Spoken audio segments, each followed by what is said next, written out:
Hello, and welcome to this week's instructional video with me, Miss Kim, the occupational therapist, and I would just like to go over some fine motor building skill activities. So here we go with the first activity. It's a hold and do task. So I would like to have your child have a paper towel, if you have one available, and with their non-dominant hand, hold the towel roll, and with their dominant hand, tear off a piece of towel. And then they hopefully can then turn it and motor plan that. They might need a little bit of help with the turn. And don't mind the music in the background. We have band practice. So you might hear a little bit of music from my music students that I share a wall with. Anyways, then they can tear another piece of paper in half. Off. All right, and then the next thing I would like them to practice is ripping the towel in half. So for this activity, they'll probably want to do a full fist grasp to tear it in half, and that's okay. That's perfectly fine for them to practice that. But another skill I'd like them to practice is tearing with a pincer grasp. So to encourage that, you can create a tear that will help guide your child to pinch and tear. And they may need some hand over hand prompts to do that, but that's also okay. So as long as you create that initial small tear, and then with hand over hand prompt, encourage them to pinch with a 3-finger pinch on each side to then complete the tear process. And then after they've had some fun doing that with the whole ripping off a piece of paper towel and tearing it in half with a full power grip grasp to tear in half, then a fun activity you can have them do is you can fill a big spray bottle with water or whatever preferred item, but water probably is the best thing. And then have them practice spraying like that, and then wiping with their dominant hand. This is a great hold and do bilateral strength building activity.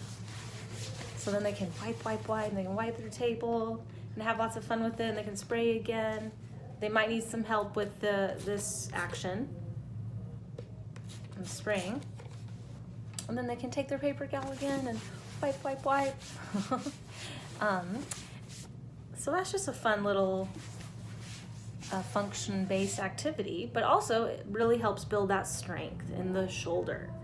So yeah, that's why I really like spray bottles. They're a wonderful thing to have around the house for cleaning, but as well for fine motor skill building activities. Another activity I'd like us to practice would be taking an 8x10 piece of paper and drawing a big circle on it. And I would prefer a color that's really going to provide a high contrast visually. So I picked blue, or you could pick red, and make the line rather thick to help them to see it better, and then have a highlighter. And then they're gonna have practice with a power grip. We're gonna practice tracing the circle. But before we do that, the cool thing about a highlighter is I would like to have the child practice taking off the cap, doing that twist motor motion. And if they can't fully, if they're gonna just try to yank it off like this, or not really wanting to twist it off, you might have to do some hand over hand prompting to help encourage that twist motor pattern. Another thing you can do to make it a little easier for them is just twist it off halfway. Just halfway, and then have your student then do the rest. So if you still want them to provide some of that resistance to pull it off, to help build that strength, coordination, like I said, just twist it off halfway, and then have your student, or child, pull it off. So that's another great activity with a highlighter, just a functional task, but encourages a lot of different types of prehension patterns of the small muscles in the hand. All right, so then once we've got the cap off, another step is have your child, practice putting the cap on the bottom. And that's another really good skill. Just like that. That's more of a trying to encourage that development of precision. If I can talk, that is called precision or accuracy of motor movement. So they have to guide the cap into the bottom.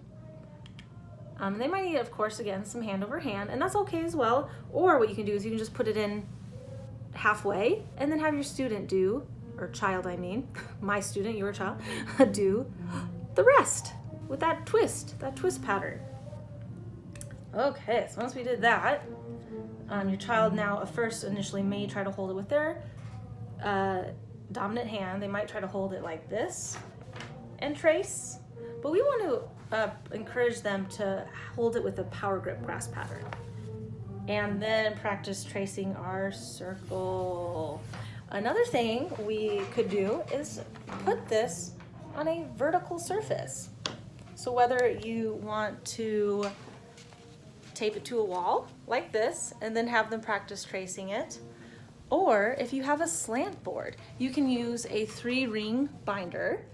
If you don't have a slant board at home, you can just use a bigger 3-inch binder and tape this onto it like that. So it's at more of a vertical surface. And that just provides a better position to trace, because it's creating, putting your wrist at a neutral position, which encourages better ergonomics for tracing. That's why OTs love vertical surfaces. So yes, we're gonna trace and practice tracing. All right, so that's my activities of the week, practicing different motor patterns with a paper towel and tracing with high contrast colors a big circle. We're gonna start off with a big circle, and we wanna encourage that power grip grasp versus this kind of a grasp, an inverted grasp. All right, those are my OT tips of the week. And of course, please reach out if you have any questions or comments. Thanks so much, and I'll see you again next week.